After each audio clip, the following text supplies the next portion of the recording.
एखाद्या देशात सरकारचा जर कार्यकाळाच्या दरम्यान पराभव झाला तर त्याची कारण साधारणपणे काय असू शकतात? महागाई, बेरोजगारी किंवा कदाचित भ्रष्टाचार. पण भारताच्या इतिहासात काही उदाहरणं अशी आहेत की सरकार कोसळली ती कांद्यामुळे. साधारणपणे सगळ्यांना रडवणाऱ्या या कांद्याने मोठमोठ्या सत्तांना सुद्धा रडवलं होतं. भारताच्या राजकारणात असा एक विचित्र इतिहास आहे जिथे कांद्यांच्या वाढलेल्या किमतींनी निवडणुकीची समीकरणं बदलली, सरकारांना धक्के दिले आणि नेत्यांना मतदारांच्या रोषाचा सामना करावा लागला. म्हणूनच भारतात कांद्याला फक्त स्वयंपाकघरातला महत्त्वाचा पदार्थ मानलं जात नाही, तो अनेकदा राजकीय तापमान मोजणारा थर्मामीटर सुद्धा ठरतो. आता याचं उदाहरण सांगतो.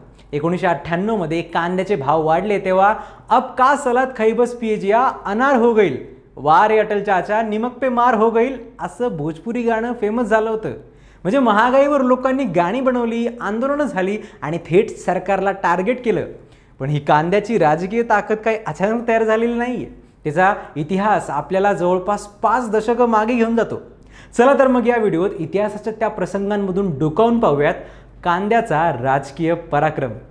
नमस्कार, मी संकल्प पाटील आणि तुम्ही बघताय लगाव बत्ती. सर्वात पहिला प्रसंग 1970च्या दशकाच्या उत्तरार्धातला. यावेळी देश आधीच मोठ्या राजकीय उलथापालथीतून जात होता.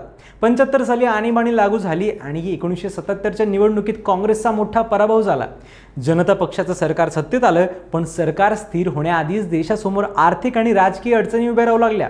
याच काळात कांद्यांच्या किमती वाढू लागल्या. त्या काळात 5 रुपये किलोचा कांदा सुद्धा सामान्य कुटुंबासाठी मोठा धक्का होता.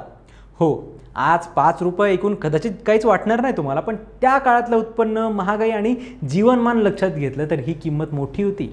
आणि इथेच इंदिरा गांधींना एक राजकीय संधी दिसली. इंदिरा गांधींनी कांद्याला निवडणुकीचा मुद्दा बनवलं. प्रचार सभांमध्ये त्या कांद्याच्या माळा घालून सरकारवर निशाणा साधत असल्याचे उल्लेख प्रसिद्ध झाले. संदेश अगदी साधा होता की ज्या सरकारला सामान्य माणसाच्या स्वयंपाकघरातला कांदाही स्वस्त ठेवता येत नाही, त्या सरकारकडून आणखी काय अपेक्षा करायची.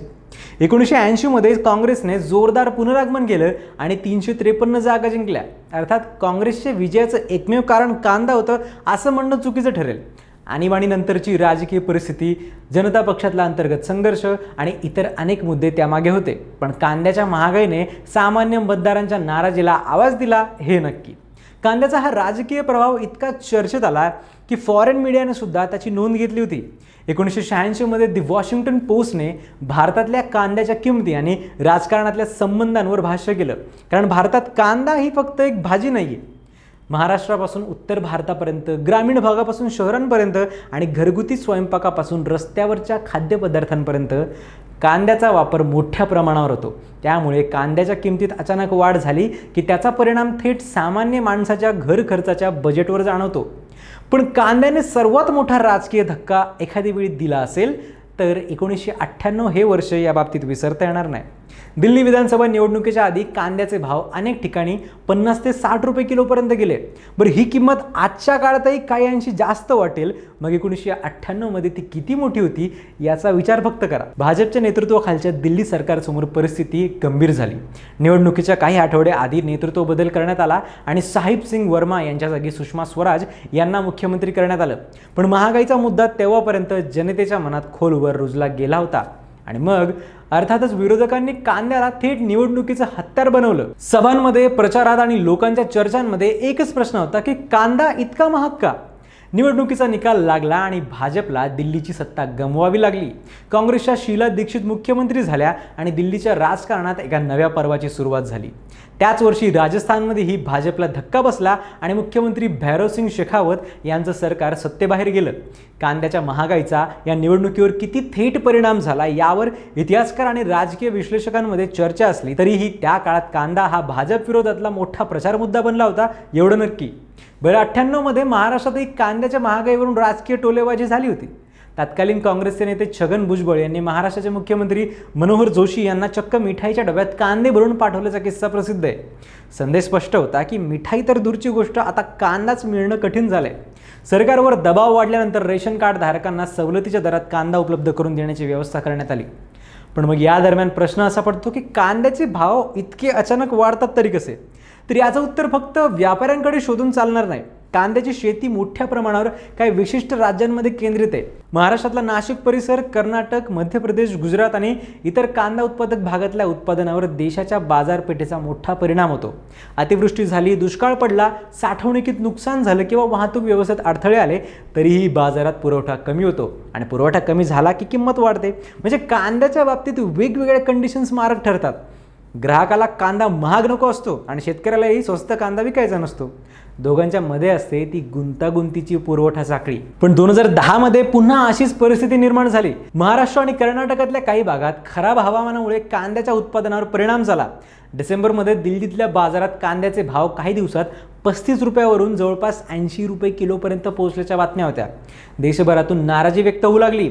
परिस्थिती नियंत्रणात आणण्यासाठी केंद्र सरकारने कांद्याच्या निर्यातीवर निर्बंध आणले, आयात सोपी करण्यासाठी शुल्क कमी केले आणि परदेशातून कांदा मागवण्याचे प्रयत्न केले गेले.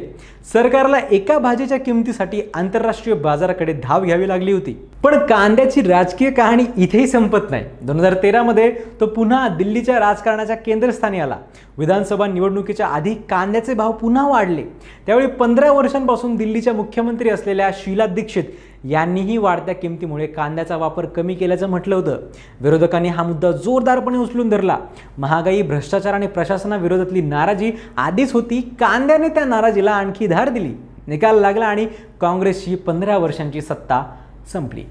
भाजप सर्वात मोठा पक्ष ठरला तर अरविंद केजरीवाल यांच्या आम आदमी पक्षाने दिल्लीच्या राजकारणात मोठी एंट्री केली. म्हणूनच भारताच्या राजकीय इतिहासात कांद्याची गोष्ट इतकी महत्त्वाची आहे. कारण कांदा महाग झाला की फक्त स्वयंपाकघराचं बजेटच बिघडत नाही, लोकांच्या मनात सरकारबद्दलचा रागही वाढू शकतो. अर्थात प्रत्येक सरकार काय फक्त कांद्यामुळेच पडत नाही. निवडणुकीचा निकाल वेगवेगळ्या सामाजिक, आर्थिक आणि राजकीय घटकांवर अवलंबून असतो. पण कांद्याची खासियत अशी आहे की त्याचा परिणाम थेट सामान्य माणसाच्या रोजच्या जीवनावर होतो. पेट्रोल महागलं तर वाहन वापरणारा त्रस्त होतो, तिथे पर्याय तरी येत. पण कांदा महागला तर स्वयंपाकघरात त्याचा परिणाम दिसतो आणि कांद्याला पर्याय नाही आहे. म्हणूनच आज एखाद्या वेळी पुन्हा कांद्याच्या किमती वाढल्या की इतिहासातली ही सगळी पानं आठवतात. स्वयंपाकघरातली ही छोटीशी गोष्ट राजकीय वादळ निर्माण करेल यात आश्चर्यच आहे, पण इतिहासाने हे अनेकदा दाखवून दिलं आहे. हा व्हिडिओ तुम्हाला कसा वाटला ते कमेंट्समध्ये नक्की सांगा आणि अशाच डीप डाईव्ह स्टोरीजसाठी पाहत राहा लगावबत्ती.